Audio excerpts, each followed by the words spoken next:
Well, we'll know once his comes on. Oh yeah. The show was like the show was like.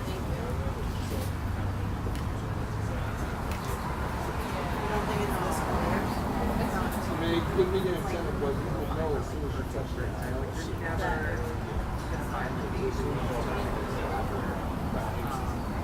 Does that happen? Just for like, I mean, I had this one which is good. And like encourage them to get better.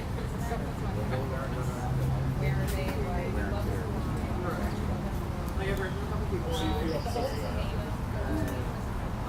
Now I love this song.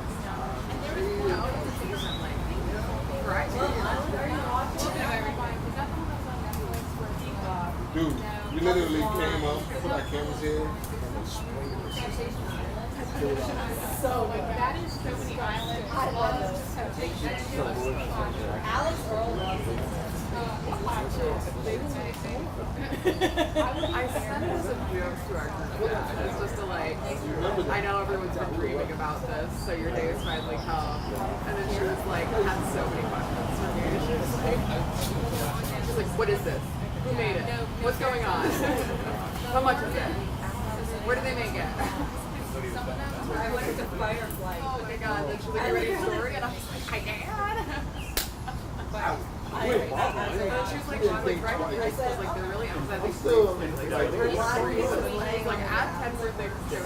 And then it just turned into a story. Not like yellow. Surprised I wasn't online. But these take a quarter. Also, think of which Yeah. I I like wrote a bit in the newsletter where I was like, you know, walking past the gift shop. Another reporter and I walked in and looked at the bobblehead. I enjoyed it, Skylar. It's big. Yeah, I appreciate it. It was one of my two cool stories last week, so it was really good. But it wouldn't matter. Ooh, it wasn't. Cameras, they can take a little bit of what it can go on.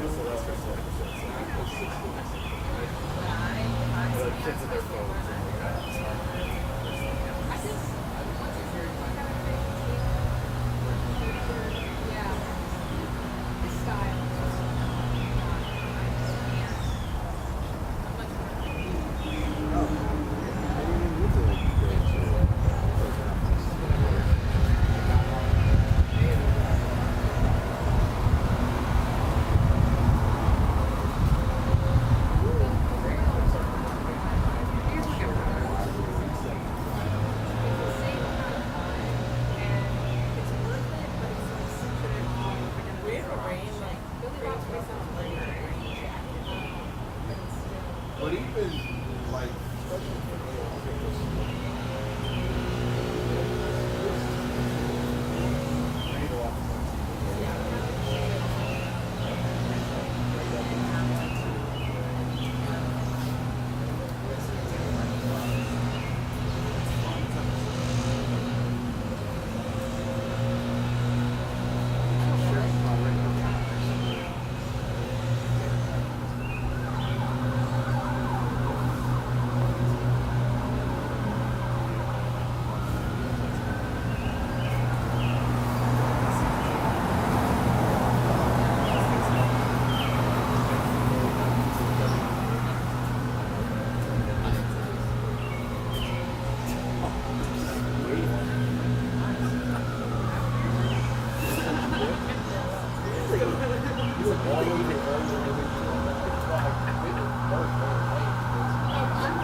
impressive.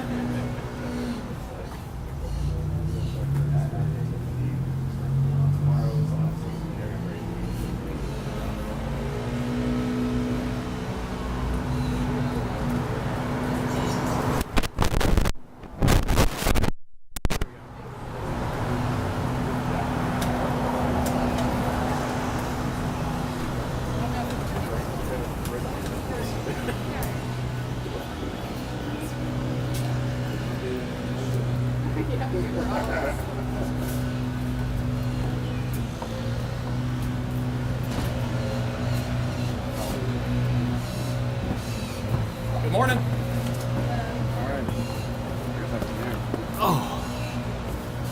We're going to turn the sprinkler on again in a minute. Carol, why don't you stand right over here, and Wes, you stand right here, and then I'm going to step back in a minute. Does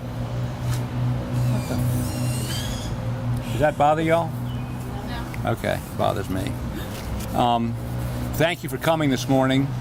I, on behalf of Carol Herring and Senator Wes Clymer, have filed a petition in the Supreme Court for a writ of injunction. That was filed Friday afternoon, and within 2 hours, the Supreme Court issued a scheduling order, expedited scheduling order, unprecedented in my experience, that the state respond by a week from today, and that we reply to that within 2 days. So a week from Wednesday, this matter will be fully briefed.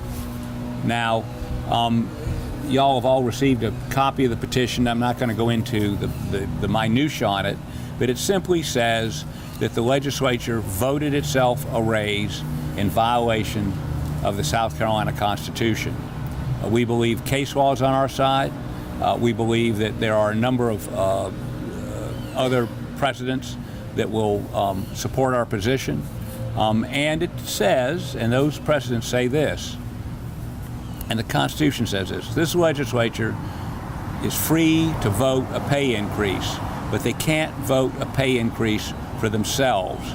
They could vote a pay increase that would go into effect in January of 27, but not now.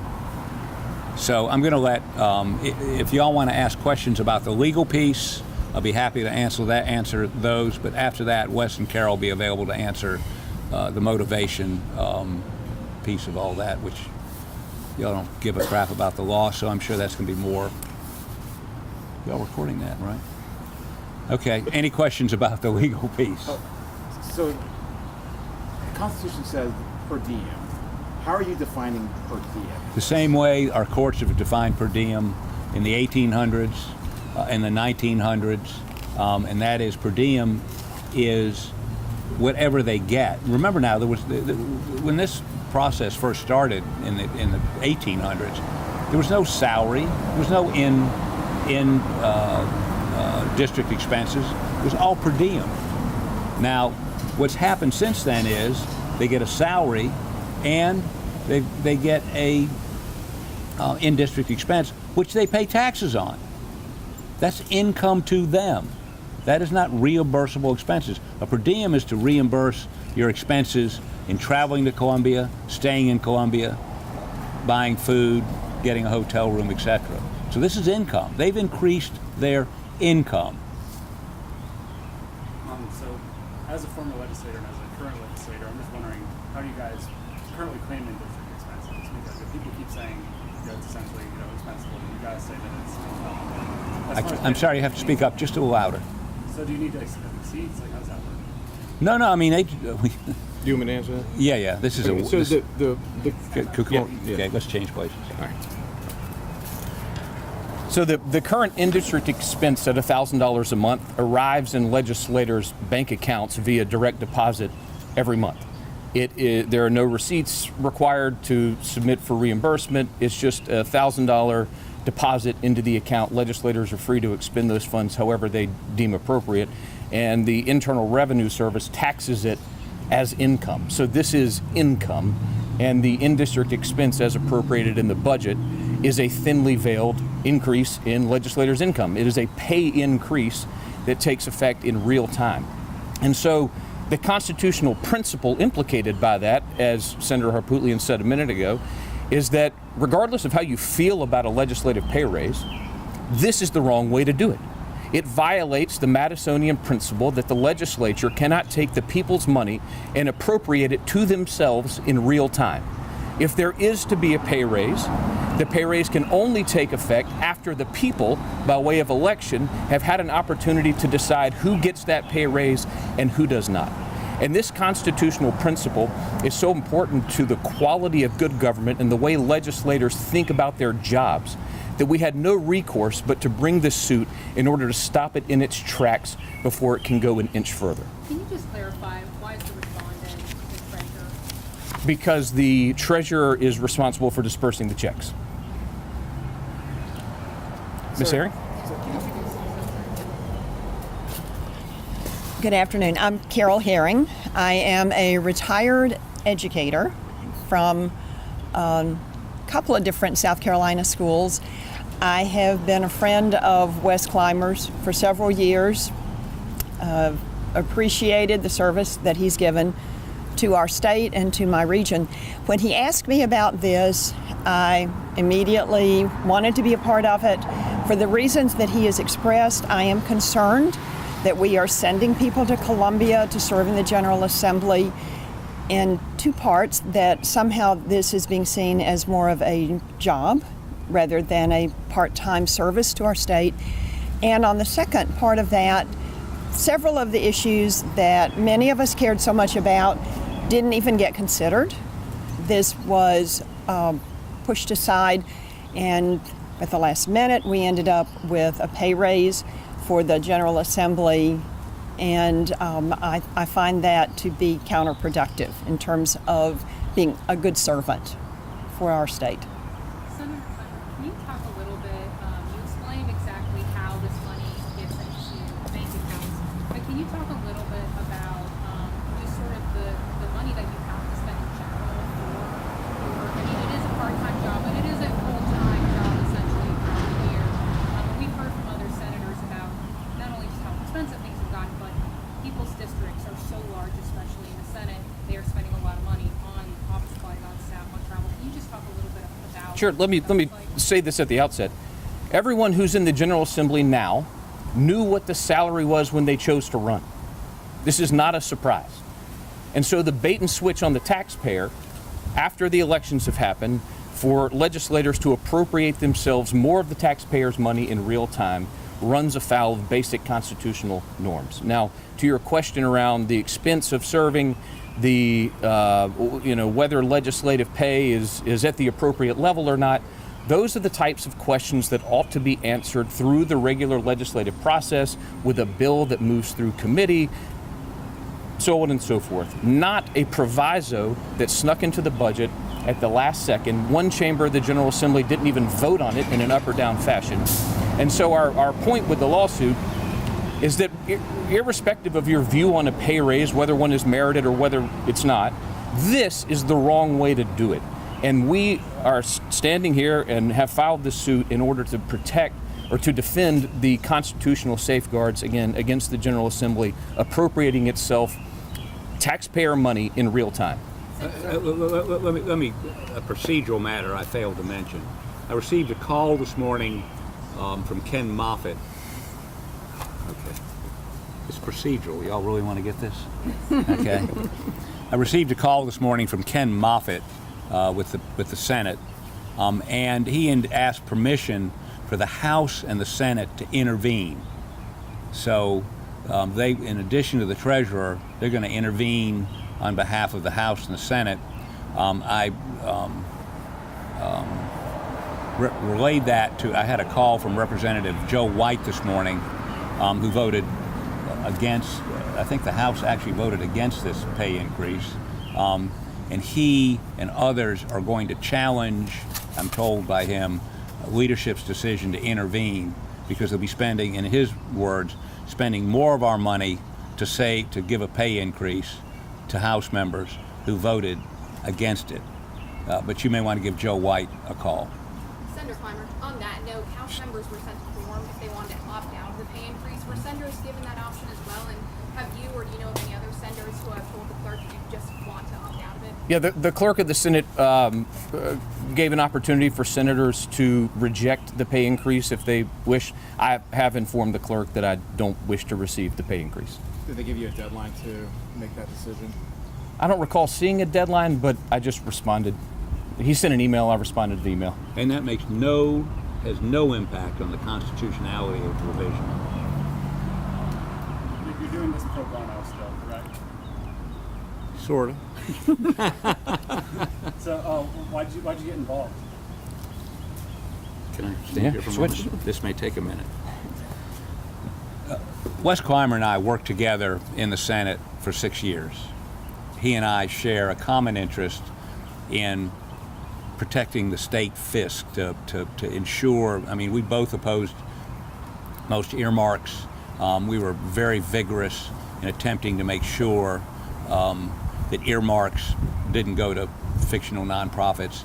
And this, to me, seemed to be another step in the wrong direction. Now, having said that, I'm a lawyer, and when Wes called me and talked about it, I said, well, let me go see if there's a valid legal objection. I'm a lawyer. I believe in the rule of law. I know that's an antiquated attitude these days, but I believe in the rule of law. I looked at it, and it was clear to me, it may not be so clear to the Supreme Court, but clear to me that the conduct of the General Assembly was unconstitutional.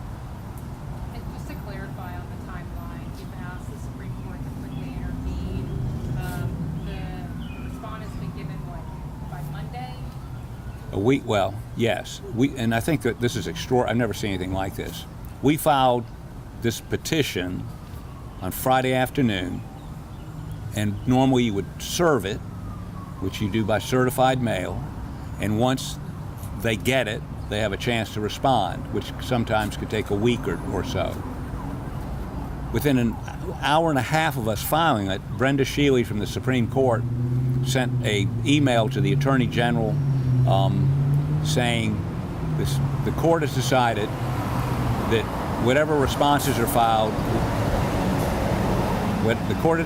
whatever responses are filed will have to be filed by Monday, June 16th. And petitioner, us, we have until the following Wednesday, the 18th. And then everything's briefed. And if they wanted to have oral argument, they could have it on the 19th. But it's clear they want to resolve this before the new fiscal year on July 1. And then just a biographical question for Ms. Herring.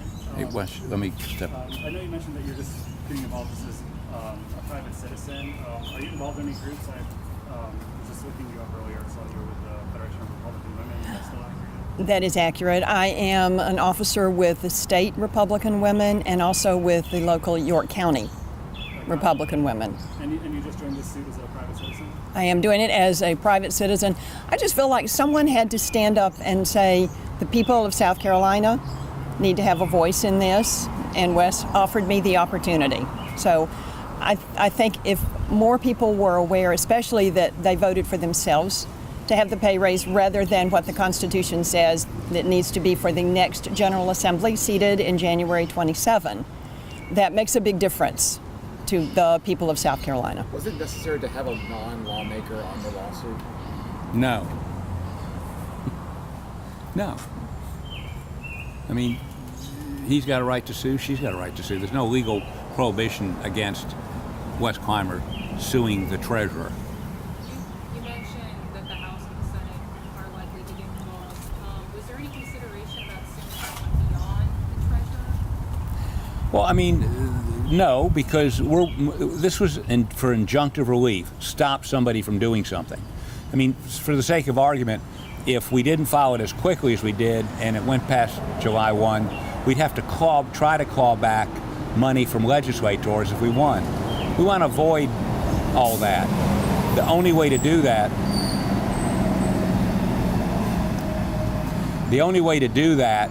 is to enjoin the check writer. And so that's why we sued the treasurer.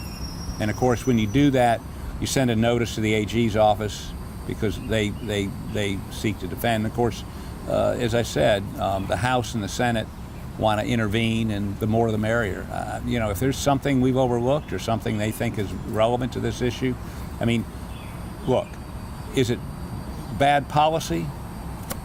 You know, is it a bad law? I think this makes for strange bedfellows, but whether it's unconstitutional or not, I mean, I believe it is, but it's the law. It's subject to interpretation by the Supreme Court, and I welcome it. Anything else? I just want to ask the leader, aside from you, have you heard of any other senators who have also declined? Many others have. I don't want to. So to your question, several other senators have declined. I know many members of the House have, but I don't want to speculate or put words in anyone's mouth. I'd refer you to them for comment. Okay. Is your intention to decline it for the rest of at least this current term that you're in? Yes. Okay. Thanks, y'all. Thank you.